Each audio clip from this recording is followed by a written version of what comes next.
Assalomu alaykum. Bugungi mavzuyimiz Windows operatsion sistemasida fayllar yaxlitligini tekshirish mavzusi. Biz bunda o'zimizning Windows mashinamizdagi fayllarni e,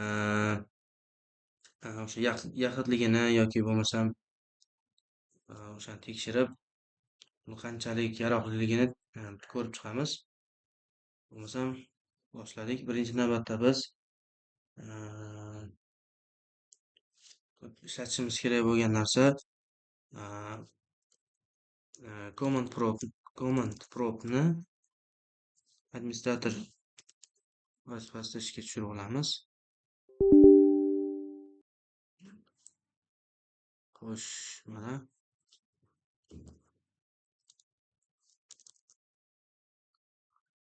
kattaroq qilaman. Xo'sh, biz avvalambor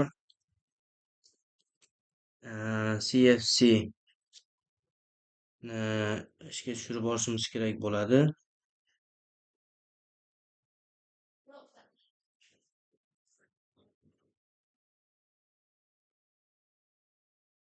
Bu orqali muammolarni birinchi navbatda shunday shunchaki hal qilib ko'ramiz. Agar bunday o'xshamaydigan bo'lsa, mana undan keyin DISM Deployment Image Servicing and Management dan foydalanib ko'ramiz. U bundan ham chuqurroq ravishda o'sha fayllarni tekshirib ko'radi. Buzilgan fayllar bo'lsa qayta tiklaydi va tizimdagi barqarorlikni nima desam bo'ladi, o'z joyiga keltirsa bo'ladi bunda.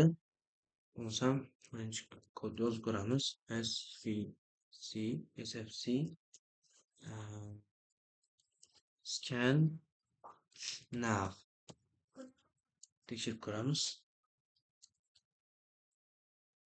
Xo'sh, tizim skanerlashni boshlamoqda.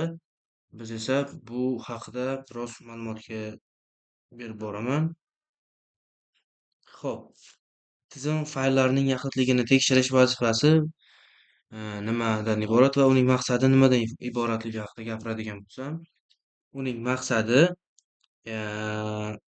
Windows ish faoliyatida xatoliklar yuzaga kelganda, misol uchun blue screen of death yoki tizim sekinlashgan holatlar bo'lishi mumkin. Mana shu holatlarda mana shu SFC yoki bo'lmasam DICM dan komandalardan foydalanamiz. Ya'ni dasturlar noto'g'ri ishlatilganda yoki ishlamasa, misol uchun ishga tushiryapsiz, ishlamaydigan bo'lsa, tizimning ma'lum bir fayllari yo'qolgan bo'lishi mumkin bo'ladi. Mana shunda mana shu maqsad ishlatilinadi. Yoki bo'lmasam, o'sha dasturimizga virus yoki zararli dasturlar ta'siridan keyingi holatlarda ishlatilsa bo'ladi. Ya'ni zararlangan tizimning ba'zi bir nimalarini qaytadan nima desam bo'ladi, tiklashimiz mumkin bo'ladi. Yangilanishlardan keyin tizim muammolari yuzaga kelganda, misol uchun Windowsda ham har yangilanishlar kelganda, misol uchun Windows hozir menda 24H2 versiyasini yaqinda yangiladim, bir necha soat oldin. O'sha vaziyat o'shanaqa situatsiyalardan keyingi ishlatilsa, o'sha juda ham muvofiq bo'ladi maqsadga. Yoki bo'lmasam tizim fayllari qo'lda yoki noto'g'ri dasturlar orqali o'zgartirilganda, Windowsda bilamizki, hamma narsa mumkin. Ya'ni hamma administrator orqali user ochib olgan bo'lsak, hamma narsani qo'lda qilsak bo'ladi. O'sha vaziyatlardan keyin ishlatsa bo'ladi. O'zi buning vazifasi nimadan iborat deydigan bo'lsak, buzilgan yoki yo'qolgan tizim fayllarini aniqlab beradi. Windowsning ishlashi uchun muhim bo'lgan fayllarni ham tekshirib beradi. Tizim fayllarini tiklab berish imkoniyatiga ega. Agar zarar ko'rgan fayllar topilib qolsa, avtomatik ravishda asl holatiga qaytarib beradi. Windows barqarorligini ta'minlaydi. Butun tizim fayllari sabab bo'ladigan muammolarni oldini olishga ham yordam beradi. Ya'ni buni biron bir narsa buzilib yoki ishlamay qolganda emas, o'zimiz ham shunchaki ishlatib turishimiz kerak. Ya'ni o'shanaqa holatlarni oldini olish uchun kerak bo'lar ekan bizga. Mana biz ham skaner qilib oldik tizim fayllarni. Tizim fayl scanner xullas bunaqa tekshirib oldik. Keyingi galda qiladigan ishimiz DISM Deployment Image Servicing and Management. Ushbu komandalarni ham bajarib ko'ramiz. Bizda o'xshadi. Windows Resource Protection didn't find any integrity violations. Ya'ni o'sha aniqlikda ishlayotgan bironta bir boshqa nima qilolmadik deyapti. Xavfsizlikka qarshi xullas xavf topolmadik degan narsa chiqardi. Hammasi joyida tizimimizda. Lekin shunda ham biz o'sha komandalarni yozib ko'ramiz. DISM online um, clean clean up clean up image check health.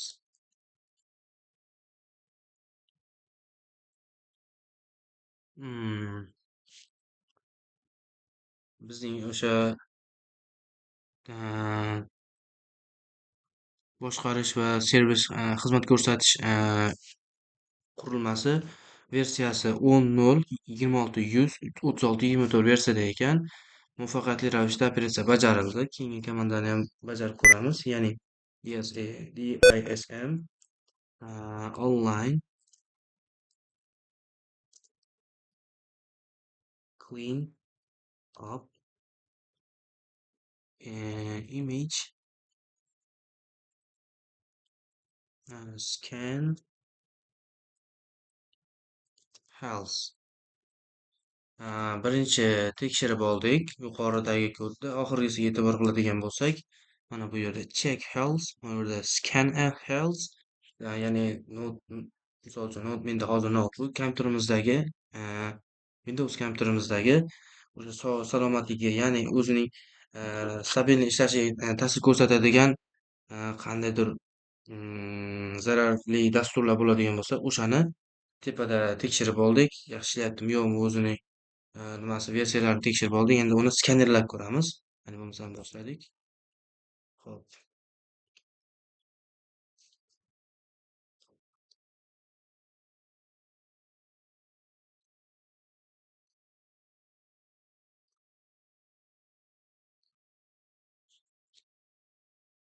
biroz sekin ishlar ekan.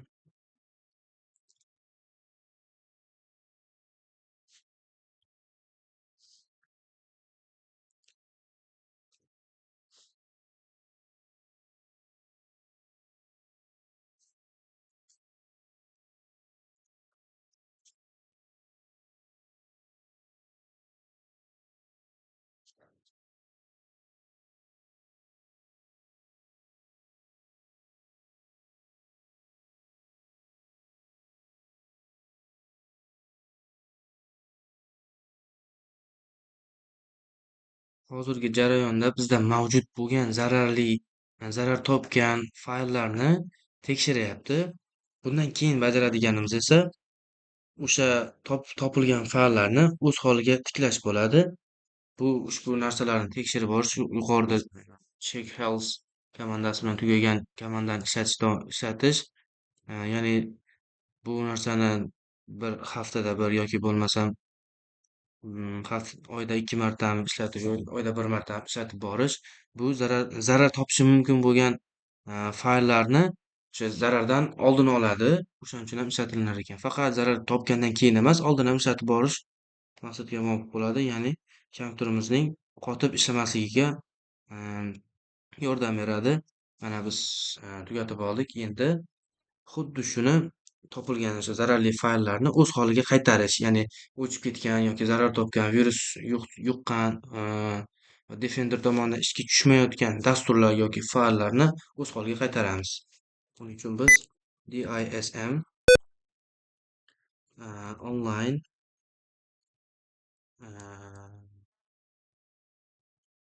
clean up image check emas, restore qilamiz. Health nima restore qilamiz healthni, ya'ni ushbu kod orqali yuqorida biz skaner qildik. 100% holatda ish bajarildi, ya'ni operatsiya bajarildi. Endi bu yerda biz o'shani o'z holiga qaytaramiz. Bu ham biroz vaqt olishi mumkin. Eee, lekin bu kompyuterimiz uchun foydali.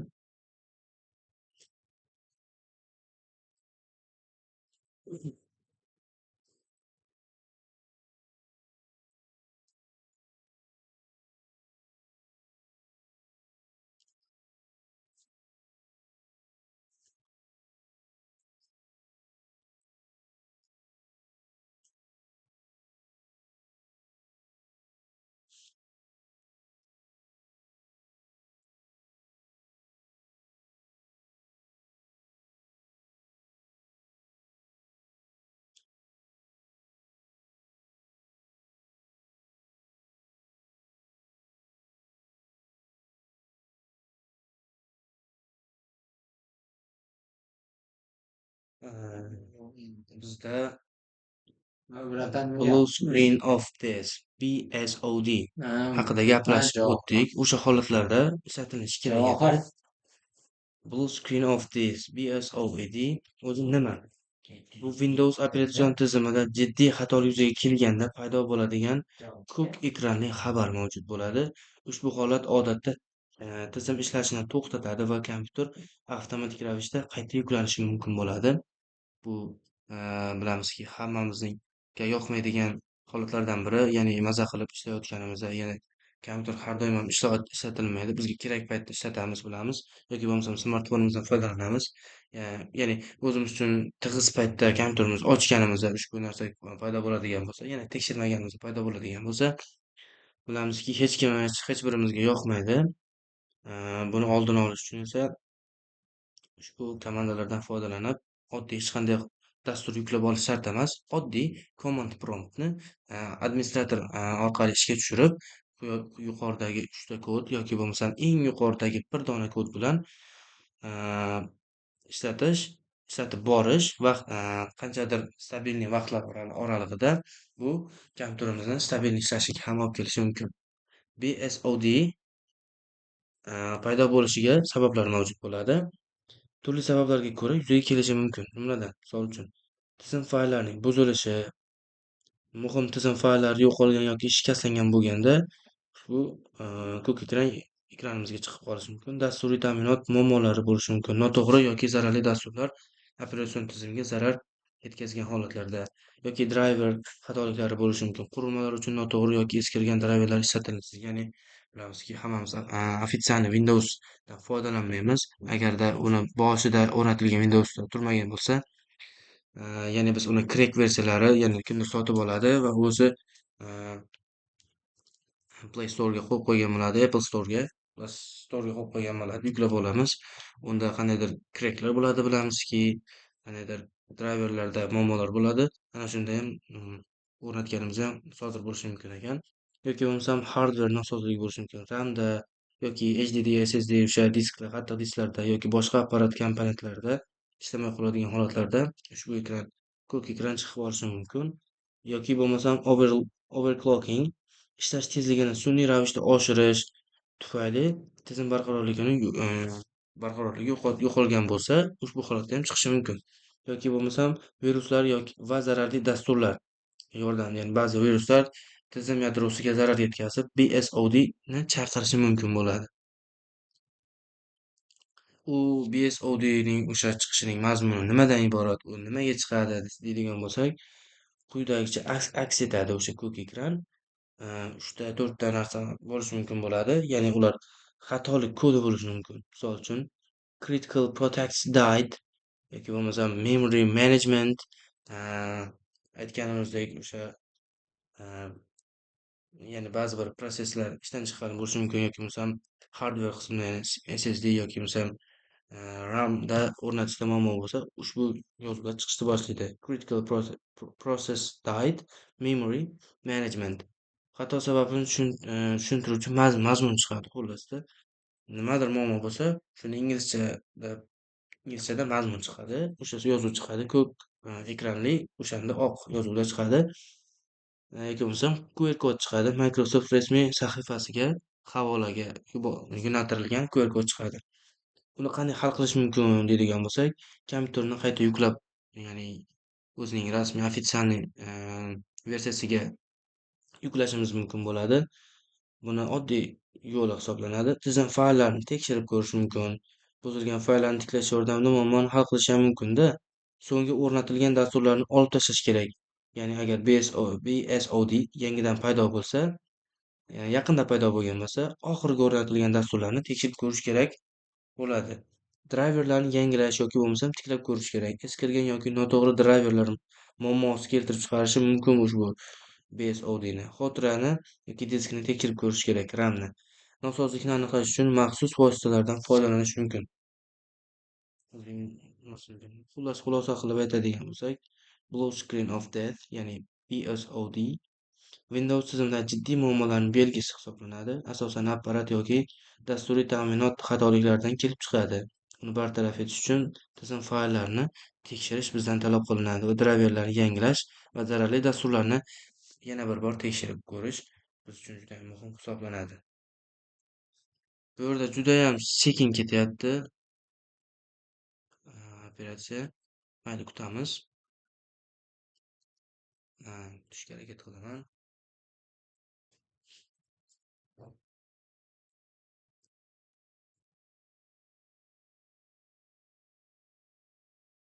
Olti daqiqadan beri olinyapti ekan. Mayli. Kutamiz 62-3% to'xtab turibdi.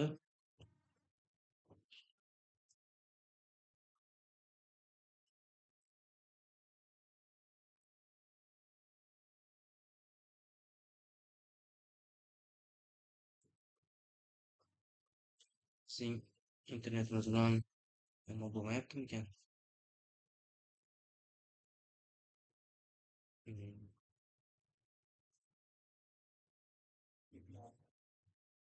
Ba'zi tovushlar uchun uzr so'rayman, lekin menda boshqa tanlov yo'q.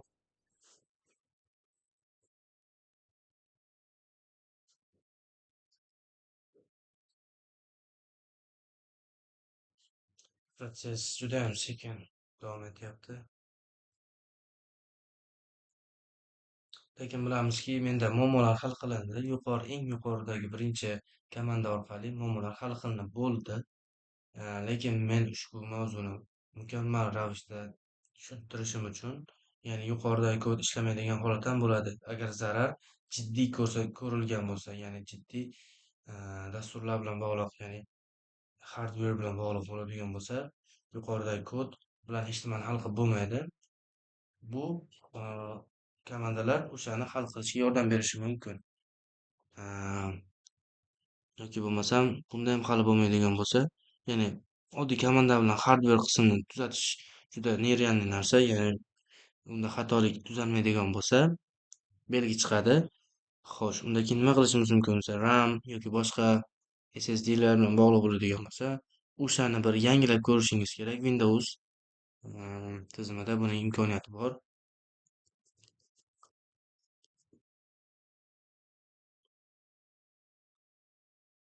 To'xtab qolmadimikan? Judayam sekin bo'lyapti. Sozlamalarga o'tib ko'ramiz. Windows Update History 24.2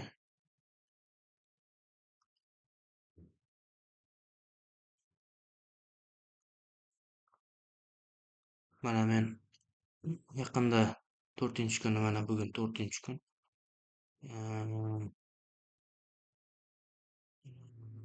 Ushbu versiyasini yuklab oldim. 24H2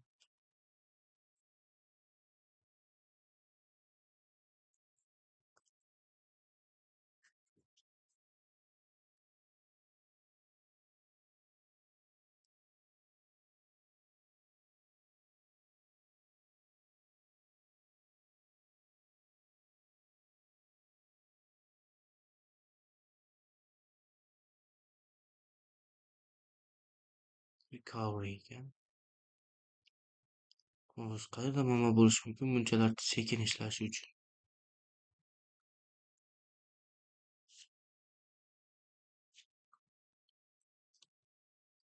Men Kamandan terishda xatoga yo'l qo'ymadim. Kamanda yaxshi to'g'ri ishlayapti. Muammolarni hal qilyapti bu. O'z joyiga keltirish, bilamiz, hamma uchun qiyin, qiyin narsa bu. Ya'ni bu onlayn ishlayotganim uchun menda internet talab qiladi va internet hozir yaxshi ishlayapti deb umid qilaman. Hop, kirib ko'ramiz.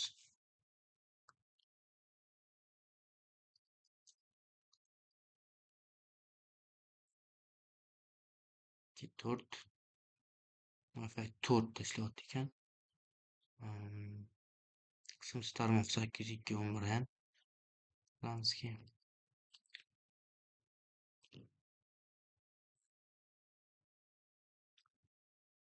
Hop.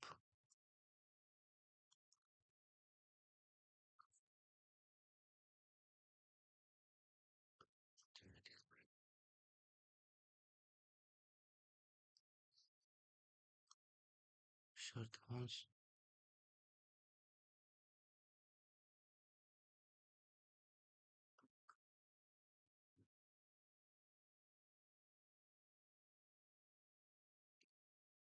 Dastur yakunlanmayapti. Bu bizdan juda ko'p vaqt olyapti. Ya'ni 21 daqiqadan beri videozapis davom etmoqda.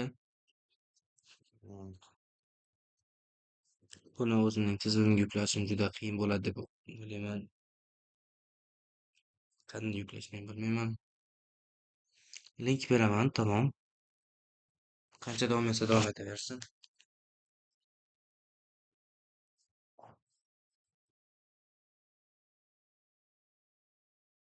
Bo'lmasa bunday qilamiz. Tashqi ovozlar xalaqit bermasligi uchun ovozni to'xtatib turaman. Qani? Input.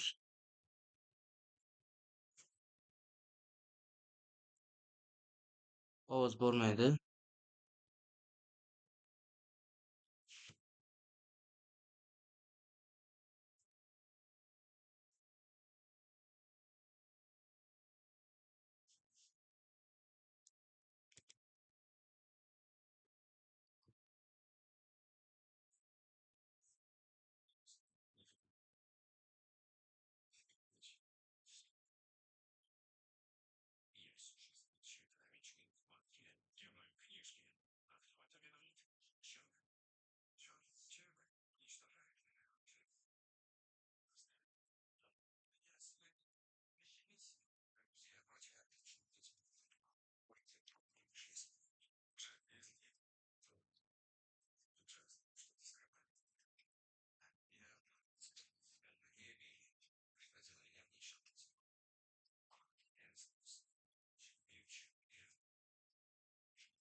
Мистер Трэвис Джонсон?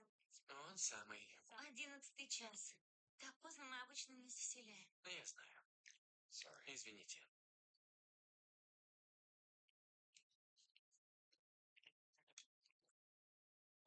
Вы просили конкретный номер?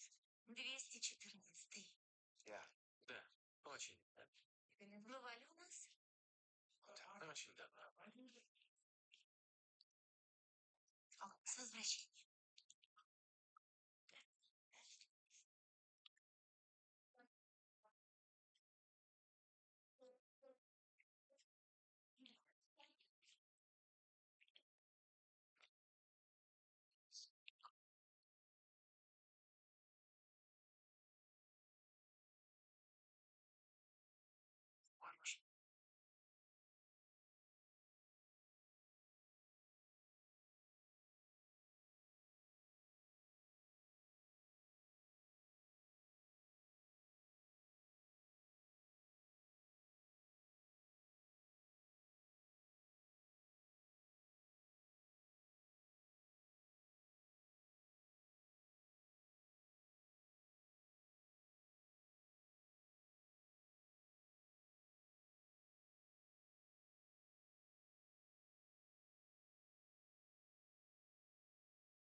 Трэвис, я волнуюсь. Зачем ты опять туда поехал?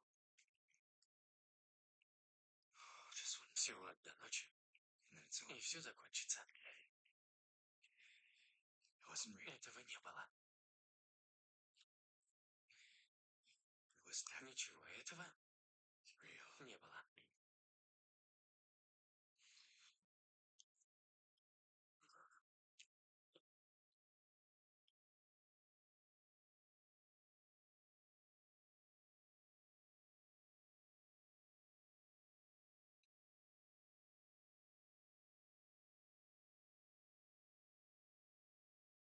Ты помнишь меня? Ну, нет, нет, нет, нет, нет, нет, нет, нет, нет. Я тебя помню. Тебя нет. И никогда нету.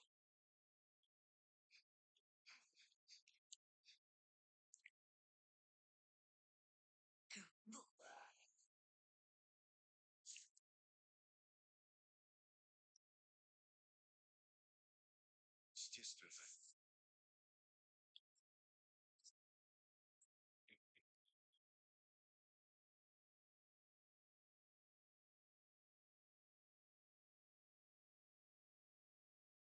Сколько там еще? 7 часов. Да уж. Неужели мы туда вернемся? Стрелец наш друг.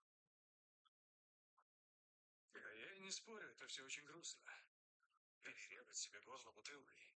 Но он же старый, понимаешь, очень старый. Четверть века не виделись.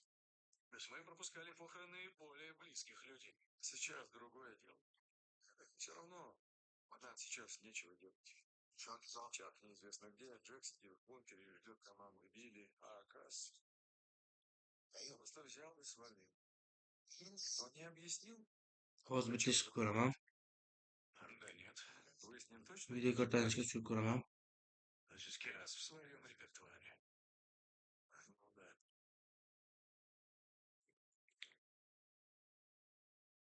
Джек, ты серьезно? Касс, ты уже сказал сам? Знаешь, сколько народу гибнет из-за этого? Да-да-да, я в курсе. Все, убрал. Ты прав. Прав. Виноват.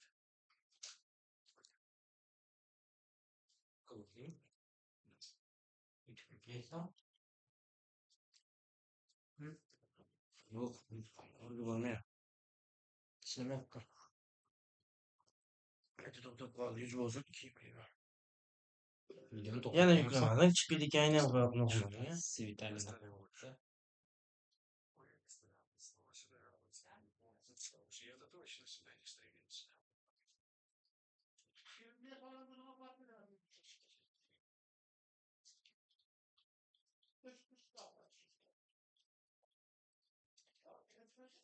Январь 1993 года. Надо было мне ехать с папой. Ты что, не справишься? Господи, я в твоем возрасте был твоей нянькой. Это, кстати, незаконно. Да, понял. Может, постреляем? Да не, я отлично. Давай хоть такого автомата отнесем. Это что? Ничего. Покажи. Слышь, отчай. Победитель. Справочник для поступающих в вузы. Надеюсь, это вузы с привидениями? Где ты его взял? Лежал на полке в Москве. Твой воображаемый друг не говорил, что красть грех? А вот зачем тебе вообще? Ой, стоп. Ты что, поступать собрался? Да. А почему нет? Почему нет? А зачем? Так делают все нормальные люди. А мы прям такие нормальные. Закатай губу. В школу-то почти не ходит. Если думаешь, что такого дурака, как ты, примут в приличный колледж, брось. Молодцы. Это наша жизнь.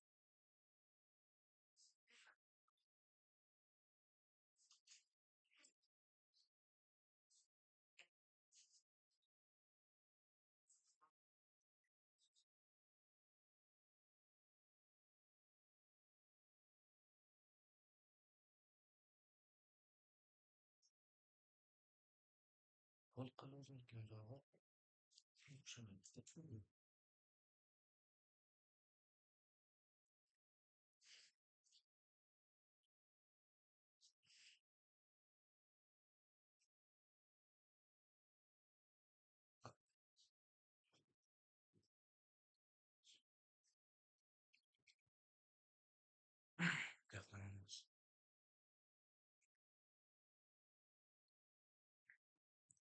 Hozir man kutdim, ko'p vaqtim ketib qolyapti. 100 bo'lishiga hali bor, u ishlab turaveradi. Videoni to'xtatib turaman. 100 bo'lishi 62 bo'ldi, demak 100 ham bo'ladi, Xudo xohlasa. Просто uni videoga kengayib ketyapti. Kutib turish uchun просто kutib turibman hozir. Shuning uchun to'xtatib turaman videoni. Shu yerda yakunlaymiz. Vazifamiz shundan iborat edi.